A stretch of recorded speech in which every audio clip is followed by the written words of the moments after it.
Hello प्यारे साथियों, मैं आपका भाई विवेक पांडे। आरओ-आरओ की तैयारी आप लोगों की बहुत अच्छी चल रही होगी, मुझे पूरा विश्वास है आप सभी पर। आप लोगों ने पिछले डेढ़ 2 वर्षों से इतनी मेहनत की है कि माँ सरस्वती आप सभी पर अपनी कृपा बनाए रखें, सदा आपके ऊपर अपना आशीर्वाद बरसाती रहें। आप सभी के पास अब महज़ 6 दिन बचे हैं, 27 जुलाई को आपकी परीक्षा है। आप लोगों ने देख लिया होगा कि किन किन शहरों में आपकी परीक्षा होने वाली है। अब इन 6 दिनों में आप लोगों को कैसे अपने आप को प्रिपेयर करना है, कैसे अपने आप को मोटिवेट रखना है, क्या तरीके अपनाने चाहिए इन 6 दिनों में। देखिए, आपके पास 2 पार्ट हैं पूरे अपनी तैयारी के। अपनी तैयारी के 2 पार्ट में अगर आप एक पार्ट में देखें तो जीएस है कंप्लीटली और एक पार्ट में आपका कंप्लीट हिंदी है। अगर मैं आरओ-आरओ की प्री क्वालीफाई होने की बात करूँ, तो आप अपना रेशियो 130 नंबर के ऊपर का मान के चलिएगा, जिस प्रकार का कॉम्पिटिशन वर्तमान समय में है। चूँकि परीक्षा को लेकर के इतना समय मिला कि प तैयारी करने वाले विद्यार्थियों ने अपनी पूरी ताकत लगा दिया है। अब इस दौरान आपका क्या काम है? आप इन 6 दिनों में अपने पूरे समय को 2 पार्ट्स में डिवाइड कर लीजिए क्योंकि आपकी तैयारी भी 2 भागों में है।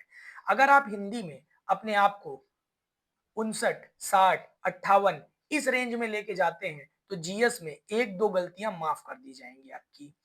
आप इस बात को ऐसे समझिए कि आप मान के चलिए एक रेशियो लेके चलिए कि आप पाते हैं 85 जो है नंबर सही-सही करके आते हैं, 85 क्वेश्चन आप जीएस में और इधर आप 57-58 क्वेश्चन हिंदी में सही करके आते हैं। तो आप देख पा रहे होंगे कि आपका प्री क्वालीफाई हो रहा है। डंके की चोट पे कोई माई कलाल आपको हरा नहीं सकता। आपका प्री क्वालीफाई इतने में पूरी उम्मीद करिए कि हो जाएगी, अगर कोई विशेष दिक्कत नहीं आई तो।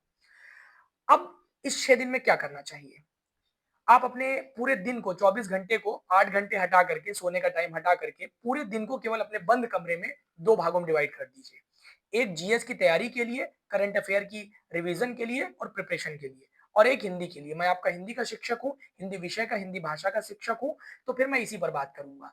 7 टॉपिक आपको पढ़ने हैं 6 विषय के तौर पर 6 टॉपिक जो आपके एग्ज़ाम में आते हैं उसमें एक टॉपिक वाक्य और वर्तनी शुद्धि नाम से है, जो 2 टॉपिक में डिवाइड हो जाता है। आप इन 6 दिन में एक-एक दिन के एक-एक टॉपिक को डिवाइड कर दीजिए। जैसे आज आपने तय किया कि मुझे विशेषण विशेष से पढ़ना है। आज आप पूरी ताकत से केवल विशेषण विशेष से पढ़ेंगे, रिवीजन करेंगे, मैराथन देखेंगे जो कि यूपी पीसीएस उत्कर्ष पर मेरी डली हुई है, उसको देखेंगे। उसके साथ-साथ आप पूरी कोशिश ये करेंगे कि आप उसके सारे क्वेश्चन जितने भी हो सकते हैं सारे लगा डालिए। आज के आज 200, 300, 500 जितने क्वेश्चन मिलेंगे, आज आप लगा डालिए। उसमें मैं आपकी कैसे मदद कर सकता हूँ ज़रूर बताइएगा, मैं पूरी मदद करूँगा इन 6 दिनों में आपकी।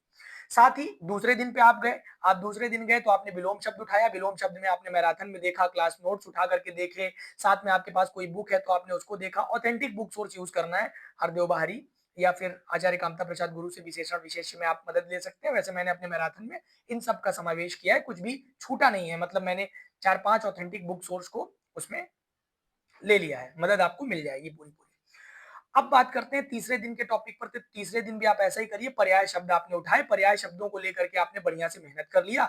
जितने भी पर्याय शब्द हो सकते हैं, जो आपको क्लास नोट्स में दिए गए हैं, जो आपको क्लास में पढ़ाए गए हैं, जो एमसीक्यू फॉर्मेट में कराए गए हैं, सब आपने एक दिन कर लिया। ऐसे करते-करते 6 दिन में 6 टॉपिक आपने कंप्लीट कर लिया, कुछ भी बचा नहीं। एग्ज़ाम के 1 दिन पहले प्रयास करिए कि आप थोड़ा-सा पढ़ने से बचिए। ज़्यादा से ज़्यादा आपका मन करे तो कुछ शब्द जो आपको लगते हैं कि अभी भी मेरी विस्मृति में चले जाएँगे, मैं उनको ठीक से तैयार नहीं कर पाया हूँ या मैं उनके प्रति अभी वो चेतना नहीं पैदा कर पाया हूँ, तो उनको देख लीजिए, करंट अफेयर देख लीजिए, बाकी जीएस को साइड रखिएगा थोड़े टाइम के लिए, क्योंकि अब 24 घंटे बचे हैं। साफ मन से एग्ज़ाम देने जाइए, बढ़िया से और इत्मीनान से। सारे कागज़ात तैयार रखिए, जैसे आधार कार्ड आपका फोटोस्टेट माँगा है, तो वो 2 फोटो माँगा है, तो वो आपके पास जो भी उचित सामग्री होनी चाहिए, जो भी मँगाई जा रही है, वो सब आपके पास होनी चाहिए। एग्जाम सेंटर पर उचित समय पर पहुंच करके शांत मन से पेपर देना है। इससे ज्यादा और कुछ नहीं सोचना है। इस समय आपके दिल की धड़कनें इतनी तेज रफ्तार से चल रही होंगी कि वंदे भारत उतनी तेज नहीं चलता है। ये नहीं करना है। ये करने से आप केवल नुकसान उठाएंगे। और बहुत सारे बच्चों का सेंटर कुछ दूर भी गया है, तो वो लोग ये विचार बना रहे हैं कि मेरी तैयारी भी थोड़ी सी कमजोर थी, मैं अगली बार देखूंगा। ये नकारात्मक विचार है। ऐसे विचार मन में बिल्कुल पैदा नहीं करने। आपका सेंटर चाहे जहां गया हो, आपको पेपर देने जाना है, पूरी तन्मयता से पेपर देने जाना है और आपने पूरी जिम्मेदारी से तैयारी किया है। अपनी उस तैयारी का परिणाम तो देखिए।